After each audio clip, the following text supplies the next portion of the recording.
Halo semuanya, kali ini saya akan menjelaskan pemahaman saya mengenai coal genesa atau genesa batubara. Batubara merupakan batuan sedimen atau padatan yang dapat terbakar, berasal dari tumbuhan, berwarna coklat sampai hitam yang sejak pengendapannya terkena proses fisik dan kimia yang mengakibatkan pengkayaan kandungan karbonnya. Pada umumnya, batubara terbentuk melalui dua tahapan, yaitu vitrification atau tahap penggambutan. Pada tahapan ini, sisa-sisa tumbuhan mengendap dan tersimpan dalam kondisi bebas oksigen atau anaerob. Material tumbuhan ini melepaskan unsur H, N, O, dan C dalam bentuk CO2, H2O, dan NH3 menjadi humus. Pada tahapan ini, bakteri anaerob akan mengubah tumpukan sisa tumbuhan ini menjadi gambut. Yang kedua adalah qualification atau pembatubaraan.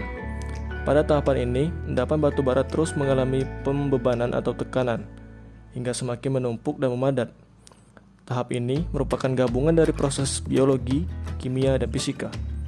Pada tahap ini, komposisi karbon akan meningkat, sementara komposisi hidrogen dan oksigen akan berkurang. Melalui proses ini, batubara akan terbagi berdasarkan tingkat kematangan.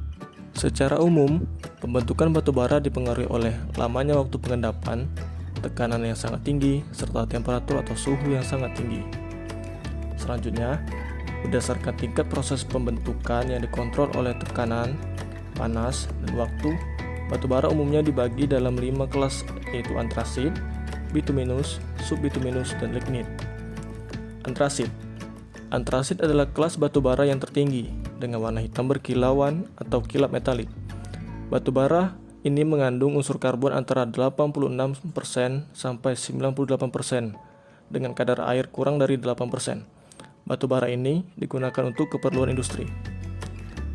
Bituminus adalah jenis batubara yang mengandung unsur karbon antara 68 sampai 86% dan berkadar air 8 sampai 10% dari beratnya. Umumnya, jenis batubara ini digunakan dalam pembangkit listrik tenaga uap.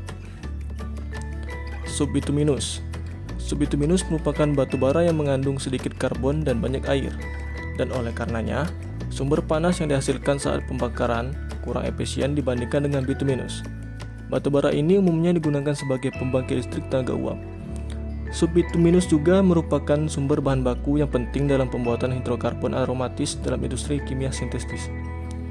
4. Lignit atau batubara coklat adalah batubara yang sangat lunak yang mengandung air 3-75% dari beratnya. Umumnya, batubara ini digunakan sebagai bahan bakar untuk pembangkit listrik.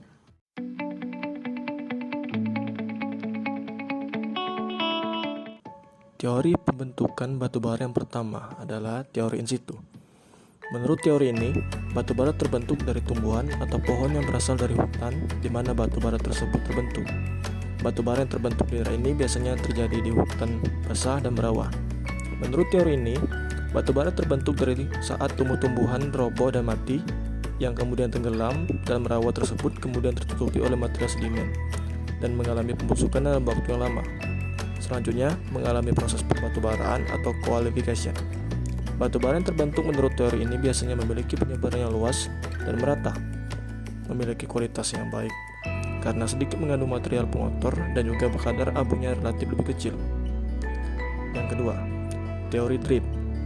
Berbeda dengan teori in situ, batubara yang terbentuk menurut teori ini adalah batubara dari tumbuhan dan pohon yang bukan berasal dari tempat batubara tersebut terbentuk.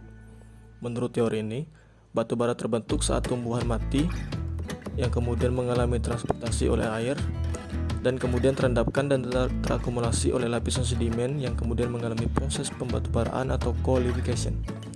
Batubara yang terbentuk sesuai dengan teori ini biasanya terjadi di daerah delta-delta sungai.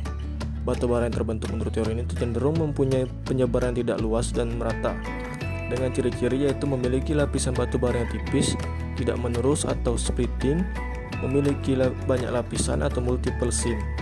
Hal tersebut dikarenakan oleh pengaruh proses transportasi.